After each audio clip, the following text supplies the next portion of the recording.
Hello dear friends, तो मैं हूं आरती। संस्कृति आईएएस यूट्यूब चैनल पे आप सभी का स्वागत है। मैं हाजिर हूं एक नए विषय को लेकर के।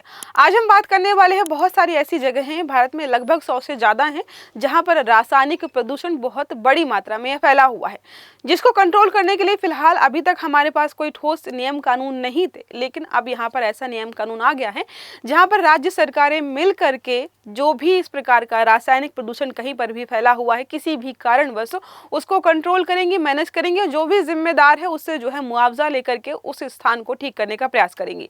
अब इसमें नियम में जो नई नई चीजें ऐड की गई हैं वो भी समझेंगे, पहले नियम कानून क्या क्या थे वो भी समझेंगे, और किन चीजों को यहाँ से जो है बाहर रखा गया है। बहुत महत्वपूर्ण टॉपिक है, क्योंकि इसकी वजह से जो है रासायनिक अपशिष्ट की वजह से बहुत से सारे लाखों की संख्या में लोग प्रभावित हो रहे हैं, चाहे जो है जलीय प्रदूषण हुआ हो, चाहे स्थलीय मृदा प्रदूषण हुआ हो, या किसी अन्य प्रकार का प्रदूषण। तो क्या लिखा है यहाँ पर, जो है रासायनिक रूप से दूषित स्थलों के सुधार को यहाँ पर कानूनी बल मिला है कि अब भाई अब इनको हमें सुधारना पड़ेगा।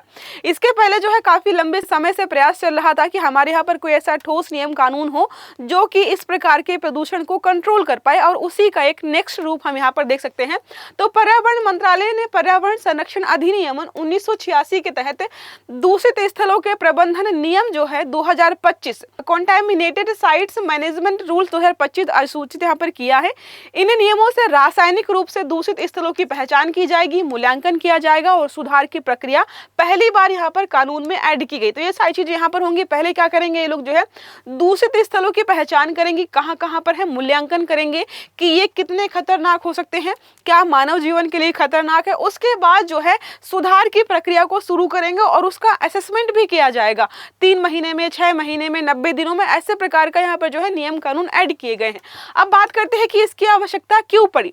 लगातार आप देखिएगा लैंडफिल के वजह से कहीं पर जो है कचरा इकट्ठा हो रहा, पहाड़ बना रखे हैं, आसपास के लोग जो है बीमार पड़ते हैं, और वहां से जो रिसाव होता है, अगर आसपास के कई जलीय स्रोतों में जाता है तो वो जलीय जीवन भी प्रभावित होता है। उस पानी का इस्तेमाल हम खेती में करते, कहीं पर भी करते हैं, या पीते भी हैं फिल्टर्ड वाटर, वो भी कहीं ना कहीं तक जो है दूषित होता है। इस वजह से बहुत बड़ी मात्रा में जो है लोगों को नुकसान हो रहा था। इन सब चीजों को ध्यान में रखकर ही इस प्रकार के नियम कानून को लाया गया है। तो भारत में कई स्थल ऐसे हैं जहां ऐतिहासिक रूप से खतरनाक और अन्य अपशिष्टों का निस्तारण किया जाता है।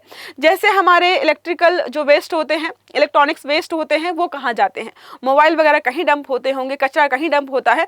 तो ये सारी चीजें क्या है, लंबे समय से एक ही जगह पर डंप की जा रही हैं, जो कि वहां पर खतरनाक रसायनों को जो है निष्कासित कर रहे हैं। उसी के लिए लाया गया है। मिट्टी, सतही जल, भूजल यहाँ पर गंभीर रूप से प्रदूषित हुए हैं। केंद्रीय प्रदूषण नियंत्रण बोर्ड जो है, इसके अनुसार देश में 103 दूषित स्थल है यहाँ पर, लेकिन इनमें से केवल 7 ऐसे हैं जहां पर सुधार कार्य किया जा रहा है। पहले इन स्थलों के लिए कोई स्पष्ट दिशा निर्देश या कानूनी प्रक्रिया नहीं थी, लेकिन अब आपको यहां पर देखने को मिल जाएगी, जो कि 2025 में लेकर के आया गया है। अब नए जो नियम यहां पर लेकर के आए गए, उनकी प्रमुख विशेषताएं या पहलों के बारे में बात करते हैं। तो कानूनी आधार हमारा वही है, पर्यावरण संरक्षण अधिनियम 1986 का है, उसी के तहत इसको लेकर के आया गया है। नाम हमको ऑलरेडी पता है, इन्वायरमेंट प्रोटेक्शन का जो है कॉन्टैमिनेटेड साइट्स मैनेजमेंट रूल्स 2025 इसी के अंतर्गत है। उद्देश्य क्या है कि दूषित स्थलों की पहचान करें, मूल्यांकन करें, और सुधार की प्रक्रिया को शुरू करें। निगरानी एजेंसी के बारे में बात करते हैं तो जिला प्रशासन, राज्य प्रदूषण नियंत्रण बोर्ड और संदर्भ संगठन, ये सारा यहाँ पर है। रिपोर्टिंग प्रक्रिया के बारे में हम बात करते हैं कि जिला प्रशासन हर 6 महीने में संदेहास्पद दूषित स्थलों की रिपोर्ट करेगा। सूचना मिलने के 90 दिनों के भीतर जो है, अगले 90 दिनों के भीतर उसको जो है असेसमेंट करेगा, उसका कहाँ पे क्या चल रहा है। फिर उसके बाद जो विस्तृत सर्वेक्षण हो जाएगा, उसकी अवधि यहाँ पर है कि भाई 3 महीने में आपको जो है इसका सब कुछ अच्छे से सर्वेक्षण करके रिपोर्ट सौंपनी होगी। 189 रसायनों की सूची जारी की गई है कि अगर ये सारे रसायन, इनमें से कोई भी रसायन अगर यहाँ पर पाया जाता है तो आपको चेक करना होगा उसका स्तर जो है, वहां पे उपस्थित स्तर जो है वो ठीक है या नुकसानदायक है। उसके आधार पर आपको आगे की प्रक्रिया यहाँ पर लेकर चलनी है। सुधार की जिम्मेदारी किसकी? अब आपके मन में आ रहा है कि नियम कानून तो बना दिए हैं, जिम्मेदारी कौन लेगा इसकी? तो जिम्मेदारी यहाँ पर सौंपी गई है, प्रदूषण के लिए जिम्मेदार व्यक्ति या संस्थान को वहन करनी होगी। अब किसी संस्थान ने, मान लो कोई बहुत बड़ा हॉस्पिटल है, उसने जो भी हॉस्पिटल का वेस्ट है कहीं पर डंप कर रहा है लगातार 5 साल 10 साल से, तो उस स्थल को क्लीन करके नॉर्मल करने में जितना पैसा खर्च होगा उस जो है हॉस्पिटल को ही भरना पड़ेगा। अब विफल होने पर क्या होगा, मान लीजिए कोई मना कर दे या जो है इस प्रकार की चीजों को हम पूरा ही ना कर पाए, तो केंद्र और राज्य सरकार जो है लागत यहाँ पर साझा करेंगे। नेक्स्ट हमारा है आपराधिक दायित्व को लेकर के, यदि जान माल की हानि हुई है तो भारतीय न्याय संहिता के तहत कार्यवाही होगी।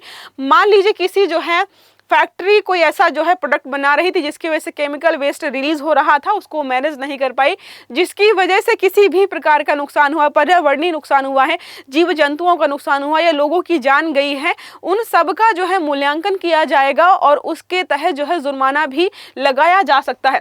अब प्रक्रिया की बात हमने की है, पहले क्या करेगा, जिला प्रशासन जो है जो भी स्थल है उसकी पहचान करेगा, राज्य बोर्ड या संदर्भ संगठन 90 दिनों में जो है प्रारंभिक रिपोर्ट यहाँ पे तैयार करेगा, 3 महीने में रासायनिक स्तरों का आकलन किया जाएगा कि कितना सही है और कितना गलत है। इसके नेक्स्ट हमारा है जन सूचना, यदि प्रदूषण सीमाओं से अधिक पाया जाता है तो वहां के लोगों को बताया जाएगा या इवैक्यूएट किया जाएगा ताकि लोगों को हम बचा पाए। जिम्मेदारी निर्धारण के बारे में, साथ में प्रवेश को प्रतिबंधित किया जाएगा। जिम्मेदारी के निर्धारण के बारे में बात करते हैं तो राज्य बोर्ड जो है 90 दिनों में प्रदूषण के लिए जिम्मेदार व्यक्तियों की खोज करेगा और उनसे ही काम करवाएगा, मतलब जिम्मेदारी उनको देगा। सुधार, दोषी द्वारा सुधार कार्य अन्यथा जो है केंद्र या राज्य जो है वहां पे लागत को साझा करेंगे। मान लो जो है कोई ऐसा एरिया है जहां पे 100 करोड़ लग रहे हैं, अब कोई व्यक्ति 100 करोड़ नहीं भराई, किसी भी संस्थान ने मना कर दिया, मिला ही पता ही नहीं चल पाया किसकी वजह से ये हुआ है, तो राज्य सरकारें और केंद्र सरकारें मिलकर के सारा पैसा खर्च करेंगी। अब किन किन पर लागू नहीं होगा, ये रेडियोधर्मी अपशिष्ट है उन पर लागू नहीं होंगे ये नियम कानून। खनन गतिविधियों से उत्पन्न प्रदूषण है वहां पर भी लागू नहीं हो रहा है। समुद्र में तेल प्रदूषण है उन पर भी लागू नहीं है।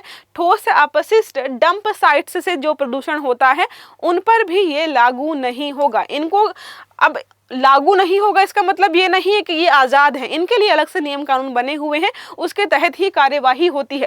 अब बात करते हैं पर्यावरणीय और प्रशासनिक महत्व को लेकर के, तो पहली बार यहाँ पर हो रहा है कि लीगल कोडिफिकेशन हुआ है इस प्रकार की चीज़ों को लेकर की सफाई प्रक्रिया जो है स्टार्ट करेंगे, खासकर रासायनिक प्रदूषण की वजह से हुई समस्या से निपटने के लिए। पॉल्यूटर पेज प्रिंसिपल को और मजबूत करना चाहते हैं। इंटर एजेंसी जो है कोऑर्डिनेशन, डिस्ट्रिक्ट स्टेट सेंटर को बढ़ावा दिया जाएगा। जन स्वास्थ्य सुधार, भूजल गुणवत्ता और जो है कृषि भूमि संरक्षण में सहायक होने वाला है। वर्तमान स्थिति के बारे में देखें, मैंने आपको बताया 100 से अधिक जो है साइट्स आपको देखने को मिलेंगी। सीपीसीबी के अनुसार 103 दूषित स्थलों की सूची तैयार की गई है। 7 स्थल हैं जहां पर काम ठीक ठाक हो रहा है इन जो है जगहों को नॉर्मल करने का। अधिकांश स्थल पुराने औद्योगिक क्षेत्रों और रासायनिक इकाइयों से जो है लैंडफिल से जुड़े हुए हैं। ये छोटा सा आर्टिकल था जिसको हमने पढ़ा, जहां पर बात की जा रही है रासायनिक प्रदूषण जो लगातार बढ़ रहा था और 103 जगह है भारत में, पूरी ऐसी, इससे ज़्यादा भी होंगी मुझे लग रहा। अगर फिर से ये लोग एनालाइज करेंगे, असेसमेंट करेंगे तो वहां पर सुधार कार्य जो है स्टार्ट किया जाएगा ताकि लोगों को बचाया जा सके, पर्यावरण को बचाया जा सके। अब एक प्रश्न हमारा यहीं पर है, निम्नलिखित में से कौन सा इन नियमों के दायरे में नहीं आता है? कुछ कैटेगरीज बताई थी मैंने कि ये नियमों कानूनों के दायरे में नहीं आएंगी जो हमने अभी जारी किए हैं। क्यों?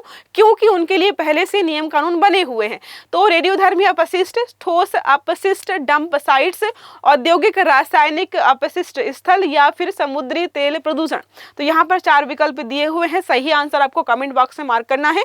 आई होप ये आर्टिकल आपको समझ में आया होगा। अगर वीडियो अच्छा लगा है तो लाइक करना है, चैनल को सब्सक्राइब करना है, बेल आइकन दबाना है ताकि जितने भी इस प्रकार के आर्टिकल्स हैं वो सारे आपको समय पर मिलते रहे। तो अच्छे से पढ़िएगा। Have a good day. Thank you.